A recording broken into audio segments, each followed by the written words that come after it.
बात मानी जाती थी कि जो उपचुनाव होंगे उसमें भारतीय जनता पार्टी को ही कामयाबी मिलेगी, लेकिन अभी 7 राज्यों की 13 विधानसभा सीटों पर जो उपचुनाव हुए उसमें 10 सीटों पर इंडिया गठबंधन ने सफलता हासिल की और भाजपा के खाते में सिर्फ 2 सीटें आईं।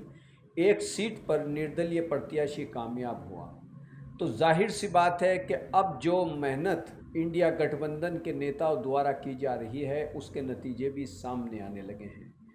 आपने देखा होगा कि लोकसभा में राहुल गांधी से लेकर अखिलेश यादव ने, प्रियंका गांधी ने किस कदर मेहनत की और उस मेहनत के नतीजे भी सामने आए। अखिलेश यादव के बारे में पहले ये बात कही जाती थी कि अखिलेश यादव तो एयर कंडीशन में बैठे रहते हैं, अपने ऑफिस में बैठे रहते हैं और सिर्फ सोशल मीडिया, ख़ास तौर से ट्विटर पर जो अब एक्स बन चुका है उस पर वो पोस्ट करके ही सियासत करते हैं, ज़मीनी तौर पर वो मेहनत नहीं करते। विधानसभा चुनाव 2022 होता है उत्तर प्रदेश में और अखिलेश यादव यहाँ पर खूब मेहनत करते हैं। मेहनत करने के बाद वो सत्ता तक तो नहीं पहुँच पाते, लेकिन उनको जो कामयाबी मिलती है उसमें उनकी सीटें पहले से ज़्यादा बढ़ती हैं और वो एक मजबूत विपक्ष के तौर पर सामने आते हैं। अब लोकसभा चुनाव 2024 जो कि इसी साल संपन्न हुआ, इसमें अखिलेश यादव ने और राहुल गांधी ने मिलकर कितनी मेहनत की और यूपी में कितने बेहतर नतीजे देखने को मिले, ये सबके सामने है।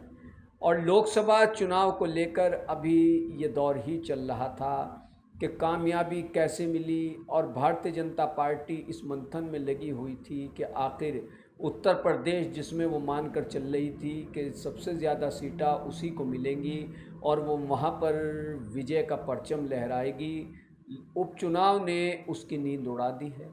उपचुनाव ने भारतीय जनता पार्टी को सोच में डाल दिया है कि आखिर लोकसभा चुनाव के बाद उपचुनाव में भी उसको क्यों शिकस्त मिली है। भारतीय जनता पार्टी इस पर गंभीरता से विचार कर रही है। दूसरी ओर इंडिया गठबंधन से जुड़ी जो पार्टियां हैं वो जोशो खरोश में हैं। राहुल गांधी से लेकर अखिलेश यादव ने उपचुनाव में मिली कामयाबी पर खुशी का इजहार किया है। ऐसी ही खबरों के लिए जुड़े रहिए मानव जगत लाइव के साथ। धन्यवाद।